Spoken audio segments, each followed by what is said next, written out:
네, 국회 국토위 국감에서 이재명 경기지사가 출석한 가운데 여야가 대장동 의혹을 두고서 또 한 번 충돌했죠. 윤석열 전 검찰총장은 이번엔 전두환 씨를 옹호하는 듯한 발언을 해서 여야 모두로부터 맹공이 쏟아지고 있습니다. 오늘의 정치권 이슈를 최창렬 용인대 교수와 자세히 짚어보겠습니다. 어서 오십시오. 네, 안녕하세요. 안녕하세요. 먼저 경기도 국감, 야당 의원들의 준비 부족이 드러났다는 평가가 많더라고요.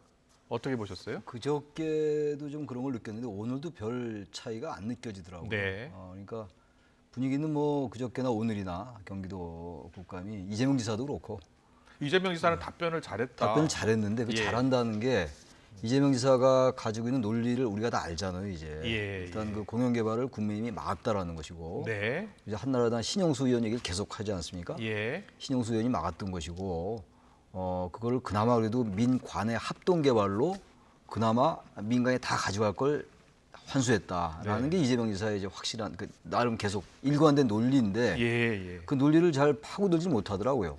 그리고 국민의힘이 돈을 가진 자이기 때문에 범인이다. 네.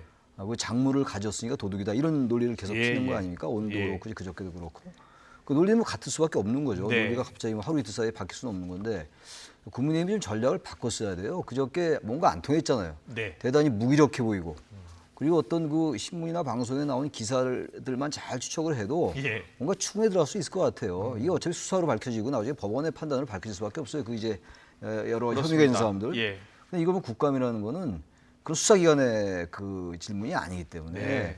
국민들이 결국 판단하게 만드는 거거든요. 예. 그런 면에서 국민의힘이 대단히 무기력했다. 오늘도 별로 그 무기력은 잘 벗어나지 않았다고 생각합니다. 예. 이재명 지사는 국감이 끝나면 지사직을 사퇴할 것으로 보이고요. 네. 본격적인 행보를 할 것으로 보입니다. 대선 행보요. 네. 그런데 최근에 이제 지지율이 대장동으로 적지 않은 타격을 입었는데 이번 국감을 통해서 이틀간의 적극적인 해명을 통해서 지지율 회복의 기회를 잡을 수 있을까요? 글쎄요, 뭐 두고 봐야지 알겠는데요. 네. 어쨌든 이재명 지사의 답은 뭐 거의 정말 한치의 흔들림이 없이 자신의 논리를 뭐 어떠한 그 의원들의 질이나 예. 이런 공세에도 굴하지 않더라고요. 네. 국민의힘은 어쨌든 가진 자고 도둑을 이제 작물을 취득한 자다라는 논리 예, 예. 그리고 공영 개발을 막은 토건 비리 세력과 야합한 세력이다라는 논리 예. 그걸 계속 했는데 글쎄 그걸 이제 어떤 분들은 보기에 따라서 해명이 됐구나. 네. 뭐 국민의힘이 과도하게 그 민간업자들의 수익 배분을 공공 입장에서는 탓할 수 없는 건데 예, 예. 이거 자꾸 이재명 지사의 탓을 돌렸구나라고 생각하는 사람도 있을 것이고 네. 이틀의 국감을 가지고 그러나 반대로 논리적으로는 그럴듯해 보이긴 하는데 예. 이재명 지사의 논리에 너무 뭔가 허점이 있는 것 같다. 뭔가 허점이 있는 것 그렇게 같다? 느끼는 예. 시청자나 유권자나 국민들도 계실 거예요. 정계에서 어떻게 될지 모르겠으나 네. 뭐 여론조사를 또 하겠죠. 네, 네. 저는 국민의힘이 좀 무기력했다고 말씀을 드렸는데 예. 양쪽이 다 평행선을 그렸다고 생각해요. 지지자들은 그대로 그 자신의 관점에서 보고 싶고 듣고 싶은 건 볼 것이고 국민의힘도 그렇고 민주당 지지자도 그렇고.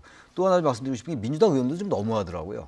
국민의힘 의원들이 무기력한 거나 마찬가지예요. 예, 예. 이분들은 너무 옹호하고 어머사교를 하더라고요. 그 그렇습니다. 인사청문회 아니라고 그랬잖아요. 이재명 예, 지사가. 그래서 예. 이러이러한 건 답변하지 않겠다고 그랬는데 네. 인사청문회가 똑같이 하더라고요. 과거에. 아. 그 인사청문회 이제 대통령이 내정한 인사청문회 후보자들에게 여야를 막론하고 과거에도 그랬고 아부성 발언도 많이 하잖아요. 국민의힘은 공격만 했다. 이러고. 아니 그러니까 오늘 얘기하는 게 아니라 과거 인사청문회 때 예. 그런 행태 또 보이더라고요 민주당이. 그런 건 네. 역시 눈살 찌푸리게 했다. 그 말씀 드립니다. 알겠습니다. 이제 국감이란 산을 이제 곧 넘게 되는 이재명 대선 후보. 네. 다음 산을 또 넘어야 되는 게 원팀입니다. 이낙연 전 대표의 지지층을 흡수해야 되는데요. 자, 원팀. 송영길 대표가 오늘 원팀에 대해서 이야기를 했습니다. 어떻게 이야기했는지 듣고 오겠습니다. 사퇴를 하시고 이제 이낙연 전 총리님과 잘 후보님이 만나는 게 중요하죠.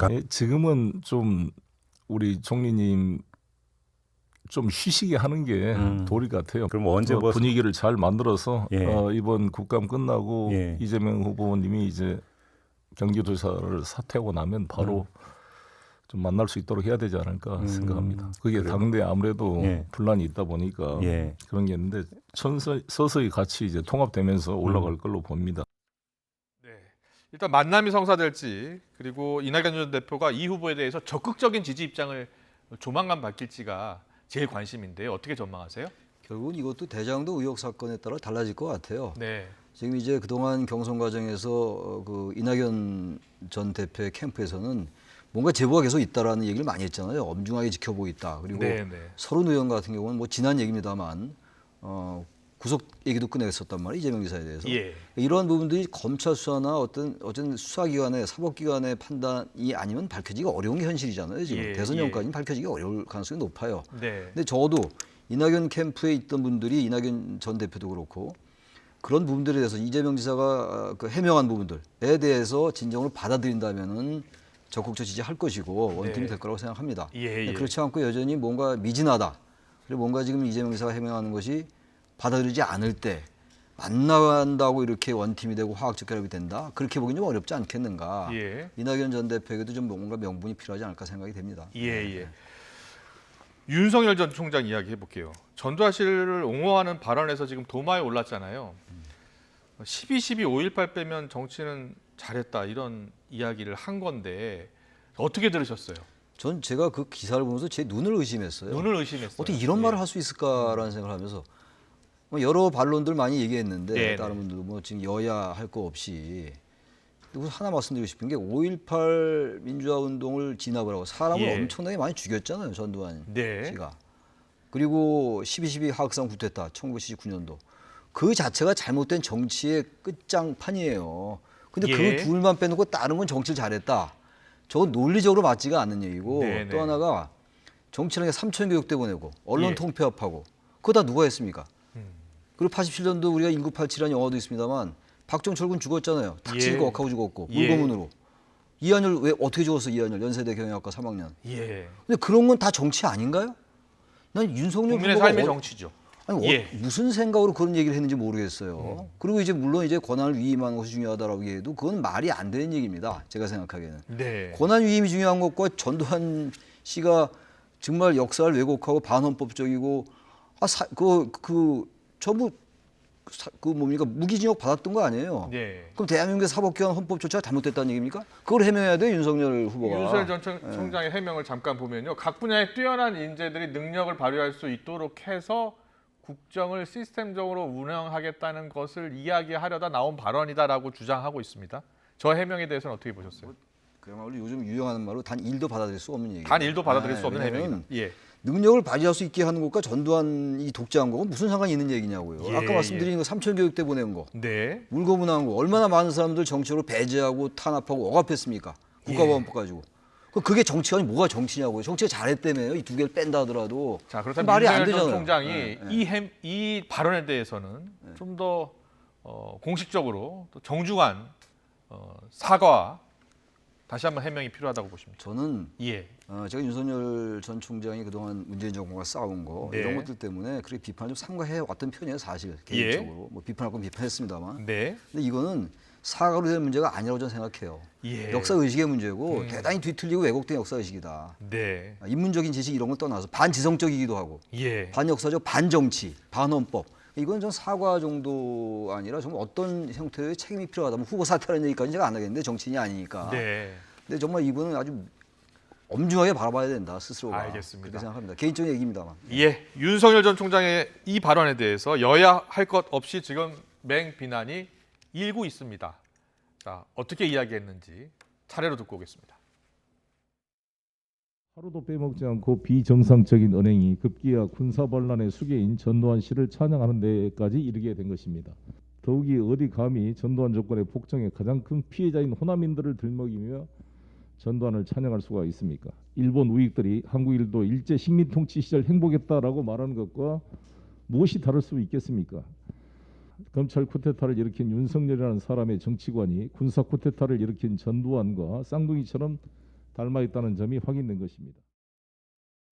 제가 뵀을 때는 앞으로 이제 정치적인 활동을 해야 되는 상황에서 정치적인 언어로 미숙했다는 것은 제 생각엔 충분히 지적할 수 있는 부분이다.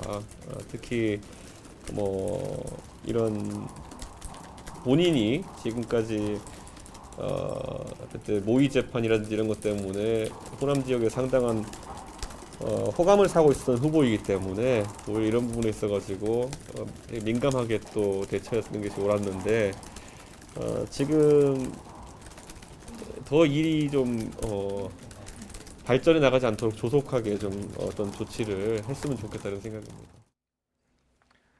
네, 윤 전 총장의 전두환 관련 발언. 자, 지금 들으신 것처럼 여당 대표는 강도 높은 지금 비판을 하고 있지요. 야당 대표는 좀 엄호하는 분위기입니다만 그렇게 또 적극적으로 보호하려는 것 같지는 않고요. 홍준표 국민의힘 의원은 아주 난감하다. 유승민 전 의원은 부끄럽다. 이렇게 표현하고 있습니다. 윤 전 총장의 이딴 실언을 놓고서 이게 그냥 신인 정치인으로서 여의도 화법이 익숙하지 않아서 그런 것인지 아니면 뭔가 정치 철학이 부재한 것인지 문제가 있는 것은 아닌지 이렇게 의심하는 분도 나오고 있어요. 전 뭐 굳이 이제 말씀을 하라고 저보고 그러시면 네. 저는 후자를 택할 수밖에 없어요. 예. 이건 뭐 정치, 문법, 뭐 여의도 언어 이런 게 아니에요. 예. 역사 의식이라고 제가 말씀드리잖아요. 예. 우리가 저기 1980년대 그 군사 독재 네. 거기에 대해서 생각을 별로 안 한 것 같아요. 윤석열 후보가. 예. 검찰총장까지 하시면서 물론 여러 가지 봤겠지만 어떻게 이런 얘기가 나올 수 있을까. 그러니까 지금 여야가 이 난리가 난 거예요. 네. 이준석 대표도 이건 정말 자신의 마음을 많이 이거 뭐라 그럴까 너무 누그러뜨려 하는 얘기예요. 야당 대표로서 예. 이제 야당 후보니까 예, 대선 예. 후보니까 그런데 비판하고 비판해야 돼요. 네. 여야를 떠나서 예, 대한민국의 예. 역사의 문제고 헌법의 문제라니까요. 정당성과 정통성의 문제인데 정당성과 정통성 유린한 사람을 어떻게 이렇게 얘기를 하냐고요. 네. 이걸 저 옹환이 지금 이런 건 말이 안 된다고 생각해요. 이와 관련해서 최근에 윤 전 총장 고발사주 의혹까지 겹치면서 당내 대권 경쟁자들이 후보 교체론을 지금 키우기 시작했다. 실제 후보 교체론이 좀 힘을 받을 것으로 아니, 보십니까? 후보 교체론이라는 건 대통령 후보가 결정된다면 교체하는 거 결정하지 안 됐잖아요. 예. 그럼 다른 사람 뽑으면 되는 거죠. 그 후보 교체론 말은 전 지금 이 시점에서 맞지 않는 것 같아요. 지지층의 어떠한 지금 현재 여론조사 지지율로 봐서는 국민의힘에서는 그래도 선두권을 다투고 있으니까. 다투고 있으니까 이제 그런 말이 예. 나오는데 후보 사퇴론 같은 건 맞겠죠. 후보 사퇴. 후보 사퇴해라 이렇게 얘기할 수 있는 건데 글쎄요, 뭐 당장 후보 사퇴할 것 같지는 않고 예. 아직까지는 후보 사퇴해라라고 얘기들은 아직 안 나오는 것 같긴 한데 지금 이제 그런 조짐을 보이는 거예요. 예, 지금 예. 그냥 고발 사주 의혹도 나오고 여러 가지 구설에 많이 올랐었잖아요. 네, 네. 또 뭐 말실수도 있었고 이런 것들이 이제 누적된 것이 이제 폭발할 수 있죠. 아. 게다가 활용 점정이 제가 볼 때 이 전두환 관련 발언이라는 생각이 들어서 국민의힘에서 그런 얘기 나올 수밖에 없어요. 알겠습니다. 자, 윤석열 전 총장과 함께 당내 지금 양강을 이루고 있는 홍준표 의원 같은 경우에는 이렇게 이야기했습니다. 윤 전 총장, 이재명 대선 후보, 민주당 후보 두 사람 모두를 향해서 견제구를 날렸습니다. 발언 듣고 오겠습니다. 둘이가 같이 대선을 가게 되면 이게 범죄 혐의자 끼리 붙는 대선이 됩니다. 그러면 이재명 후보를 우리가 탓할 수도 없어요. 기장파장이니까. 국감장에서 이재명 후보가 하는 태도 봤지 않습니까? 윤 후보가 그거 잡을 수 있겠습니까? 싸움을 해도 내가 잘하죠. 아니, 싸움을 해도 내가 잘하고 머리도 이재명 후보보다 내가 좋고 정책도 내가 좋고 인물을 봐도 내가 안 낫습니까? 참 제가 제일 걱정이 되는 것은 오징어 게임 같은 대선이 돼서는 안 된다. 네, 홍준표 의원 요즘 클린 후보 내세우면서 이재명, 윤석열 두 후보의 도덕성 문제를 공격하고 있습니다. 오늘 SNS에는 내가 야당 후보가 되면 둘 다 감옥에 갈 수 있겠다는 생각이 든다. 이렇게 이야기했습니다. 어떻게 어쨌든 들으셨어요? 지금 뭐 이재명 후보도 그렇고 윤석열 후보도 그렇고 여러 가지 범죄 혐의를 많이 의심받고 있잖아요. 법률적인 것까지는 안 갔다 하더라도 네.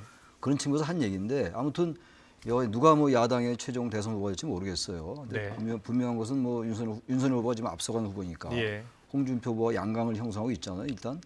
근데 지금 홍준표 후보의 말 얘기대로 양쪽의 유력 주자들이 왜 이렇게 많은 혐의의 리스크에 이렇게 노출돼 있냐고요.